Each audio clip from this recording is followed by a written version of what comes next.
Kemarin sebelum acara akad nikah Kaisang Pangarep dan Erina Gudono digelar, ada salah satu momen unik yang memperlihatkan Jokowi hendak membujuk anak dari Bobi Nasution dan Kahiyang Ayu, yakni penembahan Al-Nahyan Nasution untuk mengenakan beskap. Sebagaimana diketahui, cucu keempat Jokowi itu tak mau mengenakan beskap. Kini momen tersebut terulang kembali. Al-Nahyan hanya mengenakan kaos oblong berwarna putih saja. Lantas bagaimana cerita tersebut? Dalam momen yang ada, memperlihatkan keluarga tersebut tengah menjalani rangkaian acara sungkeman.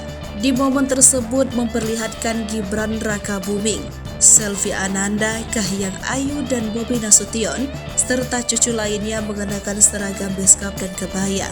Berbeda dengan Al-Nahyan, anak kecil itu hanya mengenakan kaos oblong dipadukan celana pendek dengan nuansa warna putih. Usut punya usut, tak hanya ngunduh mantu dan akad nikah saja.